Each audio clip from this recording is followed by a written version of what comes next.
Hello students, इस video में हम डिस्कस करेंगे एनसीईआरटी क्लास 11th मैथमेटिक्स के चैप्टर नंबर 3 ट्रिग्नोमेट्रिक फंक्शन की रेंज और डोमेन के बारे में, जो बहुत ही ज़्यादा इम्पोर्टेंट है। इससे लास्ट वीडियो में हमने आपको इसके जो साइन होते हैं, यानी जो हमारे चिन्ह होते हैं, जो हमारे ट्रिग्नोमेट्रिक फंक्शन हैं, साइन, कोस, टैन, कोट, सेक, कोसेक, इन सब के जो साइन स्कीम है, यानी क्वाड्रेंट चेंज होने पर इनका चिन्ह किस तरह से बदलता है, किस प्रकार से बदलता है, वो हमने इससे लास्ट वीडियो में आपको बताया था। तो आज हम वो भी इम्पोर्टेंट थी वीडियो आपके लिए, और ये भी बहुत ज़्यादा इम्पोर्टेंट है। मैं आपको इसलिए ये बता रहा हूँ इम्पोर्टेंट कि अगर आप लोगों को इसका ये बेस क्लियर ना हो पाया कि डोमेन क्या होता है, रेंज क्या होता है किसी ट्रिग्नोमेट्रिक फंक्शन का, तो आगे जो आपके कॉम्पिटिटिव एग्जाम है या फिर आपके 12th लेवल के एग्जाम, मतलब 12th में जब आप पढ़ेंगे वहाँ पर इनका एप्लीकेशन आएगा, तो वहाँ आपको बहुत ज़्यादा प्रॉब्लम हो सकती है।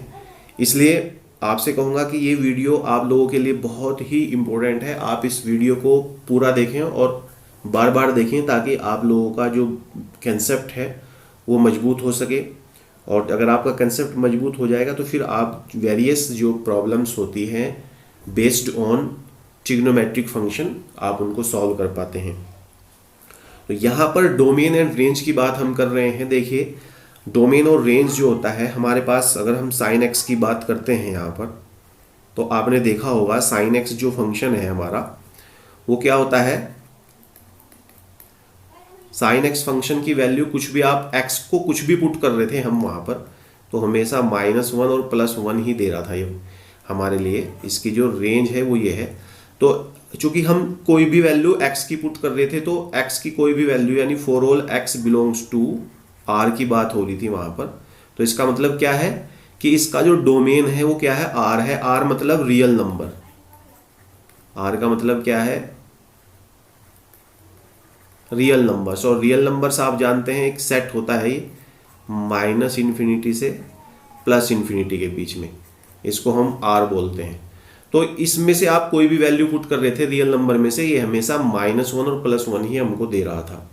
तो ये चीज़ हमें पता चल गई बहुत ही आसान तरीके से कि हमारे पास जो साइन एक्स फंक्शन है उसका डोमेन है रियल नंबर, और उसकी जो रेंज है वो क्या है, -1 से 1। हमेशा इन दो नंबर्स के बीच में ही इनकी रेंज जो है वो, देखो ये एक इंटरवल है, ये क्लोज इंटरवल है, इसमें घूमती है। उसके बाद हमने कोस एक्स का भी बिहेवियर चेक किया था और कोस एक्स की वैल्यू देखी थी हमने। तो कोस एक्स भी क्या आ जाता है, ये आ जाता है -1 से 1 के बीच में, और for all x belongs to r। आप जान रहे हैं कि x क्या है यहाँ पर और r क्या है। x जो है वो इसका एंगल है कोस का, और r जो है वो सेट ऑफ रियल नंबर है। सेट ऑफ रियल नंबर मैंने यहाँ डिफाइन कर दिया है, -∞ से +∞ के बीच होता है ओपन इंटरवल पे। तो इस तरह से होता है। उसके बाद देखो हमारे पास tan x आया था।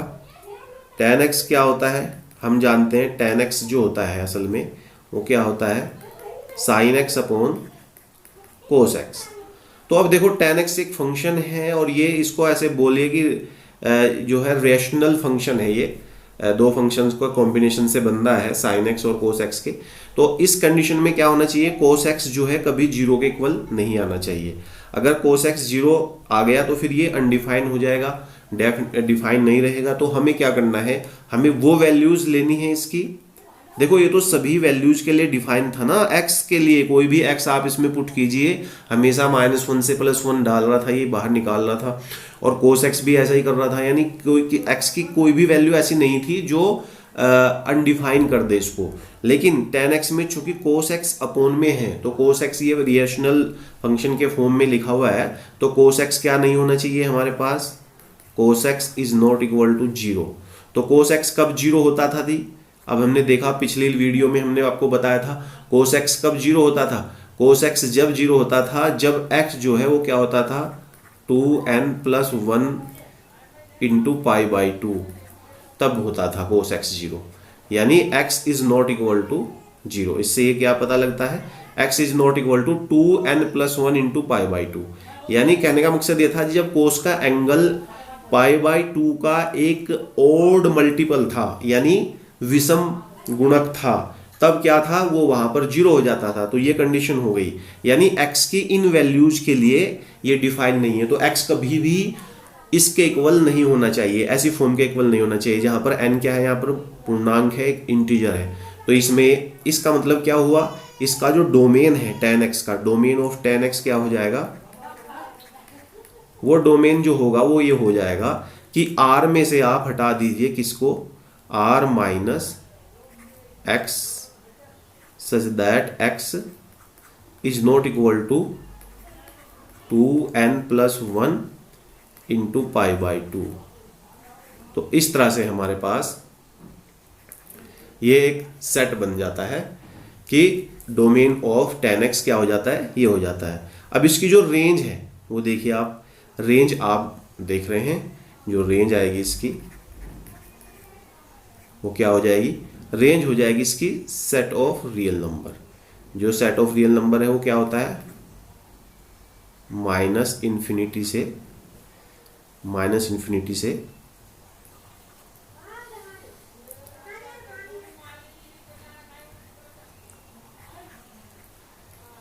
इन्फिनिटी, इस तरह से होता है ये। तो हमारे पास इसकी रेंज पता चल गई, हमको डोमेन पता चल गया। अब हम कोट एक्स का देखते हैं। देखिए कोट एक्स का किस तरह से होगा, कोट एक्स को हम जानते हैं। तो देखिए कोट एक्स की देखते हैं हम, अगर हम यहाँ पर, तो कोट एक्स की रेंज और डोमेन किस तरह से देखेंगे हम यहाँ।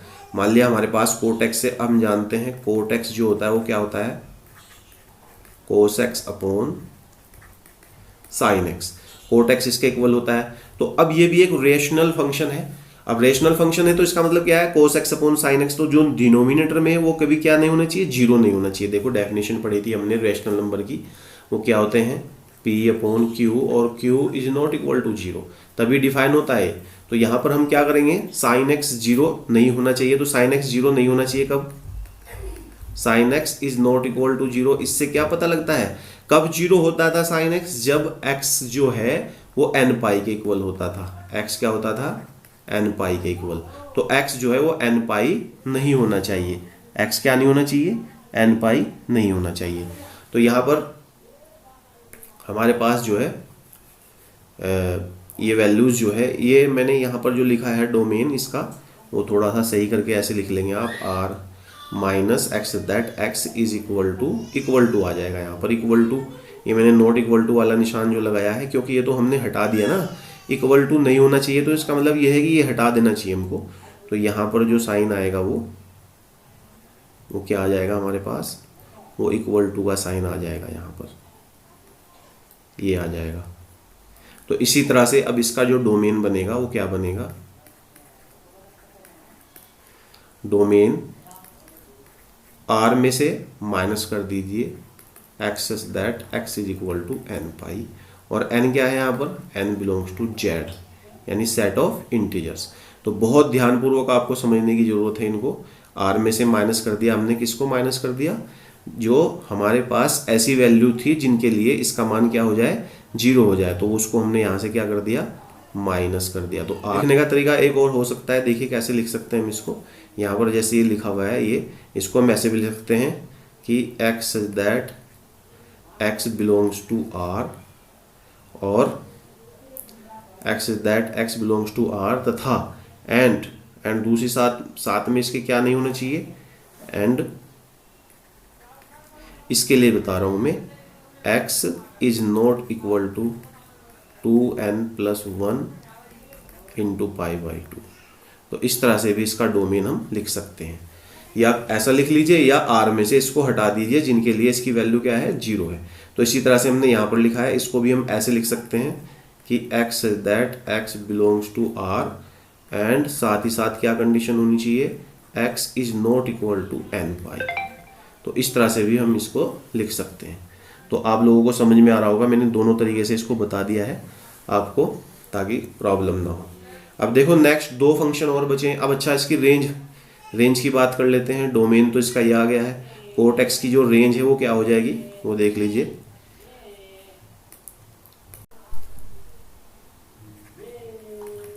कोट एक्स की बात चल रही है, तो रेंज क्या आएगी इसकी रेंज भी सेट ऑफ रियल नंबर है, यानी -1 इन्फिनिटी से प्लस इन्फिनिटी, ये हमारे पास है।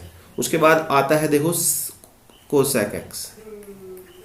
फंक्शन क्या है? Cosec x. कोसेक एक्स को हम क्या ले सकते हैं? 1/sin x। तो अभी रैशनल फंक्शन हो गया, तो इसके में क्या होना चाहिए? ये भी कैसा होना चाहिए? sin x is not equal to 0। sin x is not equal to 0 यानी x is not equal to n pi और n belongs to z। z यानी सेट ऑफ इंटीजर्स का एलिमेंट है ये। तो इस तरह से होना चाहिए। तो यहां पर भी जो इसका डोमेन बनेगा वो क्या बनेगा? डोमेन हम इसका लिखेंगे, वो लिखेंगे x that x belongs to r, and साथ ही साथ क्या नहीं होना चाहिए? x is not equal to n pi. n pi नहीं होना चाहिए। दूसरा इसकी रेंज, अब रेंज देख लेते हैं। रेंज कोसेक एक्स की देखो, साइन एक्स की रेंज क्या थी हमारे पास? वो थी -1 से +1 ऐसे। तो कोसेक एक्स क्या है? क्योंकि कोसेक एक्स बराबर है 1/sin x, तो इसकी जो रेंज हो जाएगी वो क्या हो जाएगी?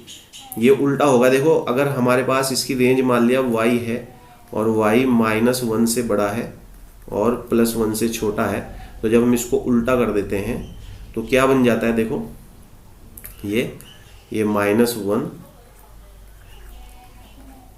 इस तरह से बन जाता है 1/y। 1/y क्या हो जाता है? ये उल्टा हो जाता है इस तरीके से।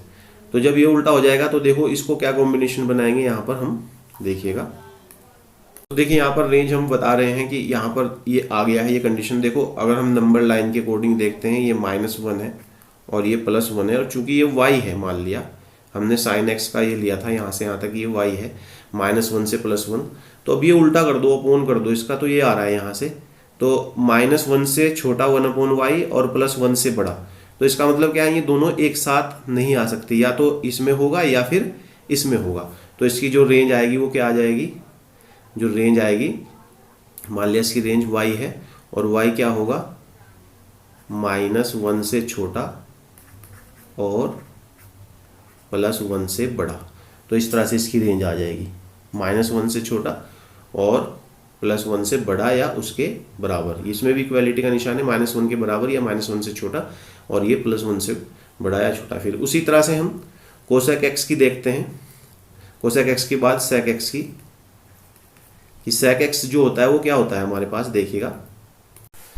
देखो सेक एक्स को हम लिख सकते हैं सेक एक्स बराबर 1/cos x। तो cos x 0 नहीं होना चाहिए इस कंडीशन में। यहाँ पर मैं स्पष्टली बता रहा हूँ आपको कि cos x is not equal to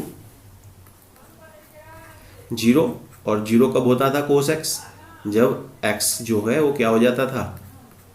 2n+1 into π/2 का मल्टीपल हो जाता था, यानी x जो है किसके बराबर नहीं होना चाहिए? 2n+1 इंटू π/2 के बराबर नहीं होना चाहिए। तो इसका जो डोमेन बनेगा वो क्या बनेगा? डोमेन बन जाएगा x that x belongs to r, and साथ ही साथ क्या नहीं होना चाहिए? x does not equal to, या x is not equal to 2n+1 into π/2। तो इस तरह से ये इसके इक्वल नहीं होना चाहिए। अब इसकी रेंज देखते हैं हम। तो रेंज क्या हो जाएगी? रेंज इसकी सिमिलरली यही हो जाएगी। क्यों? क्योंकि ये हमारे पास cos x की रेंज क्या है? -1 से 1 के बीच। और अगर हम 1/cos x की रेंज करेंगे तो फिर वही बात हो जाएगी कि -1 से छोटा और +1 से बड़ा। तो इसकी रेंज क्या हो जाएगी? ये मैंने समझा दिया नंबर लाइन के हिसाब से। इसकी रेंज होगी y लेस देन और इक्वल टू -1 और y ग्रेटर देन और इक्वल टू +1 सॉरी। तो इस तरह से हम लोग इसकी रेंज और डोमेन को पढ़ते हैं। अब आइए देखिए, मैं और थोड़ी सी इंपॉर्टेंट बातें बता देता हूँ इसके बारे में। हमारे पास और क्या क्या बातें हो सकती हैं। देखिए अब हम इसका एक ग्राफ है, आपके उस पर दिख रहा है, ये sin x का ग्राफ है। ये किसका है? sin x का ग्राफ है। तो हमारे पास इस ग्राफ में हम क्या क्या देखना है वो देख लीजिए। ग्राफ से हमें क्या क्या बातें पता लगती है कि ग्राफ से एक तो ये पता लगती है कि ये जो फंक्शन है साइन एक्स, ये पीरियोडिक फंक्शन है। कैसा फंक्शन है ये? Periodic function. पीरियोडिक फंक्शन क्यों है ये? क्योंकि देखो आप देख रहे हैं लगातार हर एक उसके बाद देखो जीरो पे जीरो, फिर पाई पे जीरो, फिर उसके बाद अगर हम ये पूरा इंटरवल देखते हैं यहाँ जीरो से लेके 2 पाई, तो यही चीज़ बार बार रिपीट हो रही है। कितने के बाद? 2 पाई के बाद फिर दोबारा वही कहानी शुरू हो जाती है। तो इसका जो पीरियड होता है वो कितना होता है? पीरियड ऑफ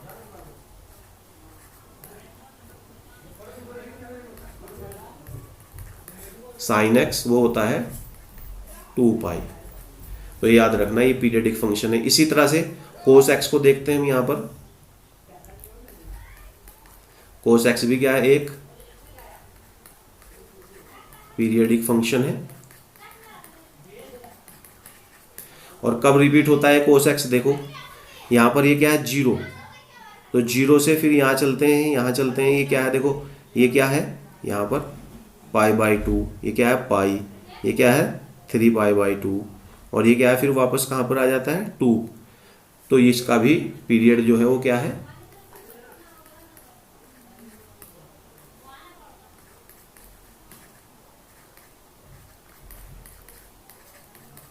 2 पाई है। उसके बाद ये क्या है? देखो tan है, tan x और cot x। तो tan x और cot x को आप देखो यहाँ पर बार बार इसी तरह से चल रहा है, इसी तरह से चल रहा है, इसी तरह से चल रहा है। तो इसका पीरियड देखो कहाँ पे दोबारा आता है? पाई पे। तो ये भी tan x भी क्या है? एक पीरियडिक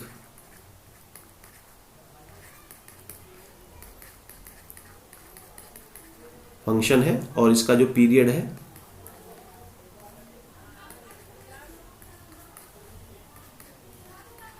वो है पाई। सिमिलरली कोट एक्स भी क्या है? पीरियडिक फंक्शन, और इसका पीरियड क्या है?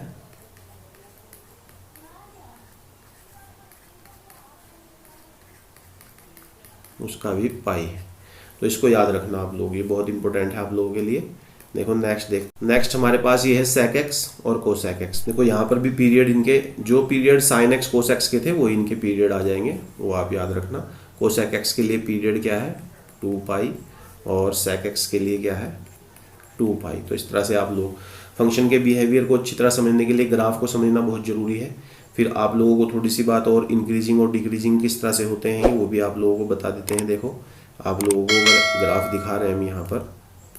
देखो यहाँ पर देख रहे हैं आप लोग, इसको फर्स्ट क्वाड्रेंट बोलते हैं। मान लिया देखो यहाँ से फर्स्ट क्वाड्रेंट है ये हमारे पास क्या है? First quadrant. आप लोगों को मैं बता दूँ यहाँ पर, ये यहाँ से यहाँ फर्स्ट क्वाड्रेंट है। तो देखो यहाँ से फंक्शन क्या है? बढ़ता हुआ जा रहा है, इंक्रीजिंग हो रहा है। उसके बाद सेकंड क्वाड्रेंट में क्या होता है? डिक्रीजिंग हो रहा है यहाँ पर डिक्रीजिंग। और थर्ड में भी क्या है? चूँकि यहाँ पर कितना है? ये 3 पाई बाई 2 है, ये थर्ड क्वाड्रेंट है। देखो यहाँ से यहाँ तक ये फर्स्ट है, ये है। तो यहाँ पर भी क्या हो रहा है? देखो डिक्रीजिंग होते होते कहाँ तक गया? यानी कहने का मतलब साइन एक्स जो है डिक्रीज हो रहा है, कहाँ से? घटता जा रहा है। कहाँ से? सेकेंड क्वाड्रेंट से लेके थर्ड क्वाड्रेंट तक। और फिर थर्ड क्वाड्रेंट से जब आगे बढ़ते हैं फोर्थ क्वाड्रेंट में, तो फिर ये बढ़ता जाता है। देखो ऐसे इस तरह से। तो इंक्रीजिंग और डिक्रीजिंग का जो फॉर्मूला है वो भी आप लोग समझ लीजिए कि किस तरह से होता है। अगर आप लोगों को ये बिहेवियर समझ में आ गया तो आप बहुत अच्छी तरीके से यहाँ पर समझ लोगे इस चीज़ को। तो यहाँ देखो इसकी वैल्यू क्या होती है? देखो यहाँ से यहाँ जीरो, ये क्या है? 1, और ये यहाँ पर जीरो है, पाई पे वैल्यू जीरो है। ये क्या है? यहाँ पर -1, और ये फिर जीरो। तो इसका मतलब क्या हुआ? साइन एक्स 0 से लेके फर्स्ट क्वाड्रेंट में 1 तक इंक्रीज होता है, फिर सेकेंड क्वाड्रेंट में 1 से लेके पाई तक डिक्रीज होता है, और थर्ड में 0 से लेके फिर 3 पाई बाई 2 तक भी डिक्रीज होता है, यानी कि -1 तक, और फिर यहाँ से इंक्रीज होना शुरू हो जाता है फोर्थ क्वाड्रेंट में। तो इस तरह से हम सभी जितने भी ये हमारे फंक्शन हैं उनके बिहेवियर को चेक कर सकते हैं। तो ये इंपॉर्टेंट वीडियो आप लोगों के लिए बहुत ज़रूरी है ट्रिग्नोमेट्री को समझने के लिए। मैंने आपको ट्रिग्नोमेट्री की वो बातें आपको बताई है जो आपके आगे आने वाले एग्जाम में बहुत ज़्यादा आपको हेल्पफुल होगी। अगर आप हमारे चैनल पर नए हैं तो हमारे चैनल को सब्सक्राइब करें और हमारी वीडियो को लाइक करें तथा दूसरों तक शेयर करें। Thanks for watching this video. मिलते हैं नेक्स्ट वीडियो में इससे आगे के टॉपिक के साथ।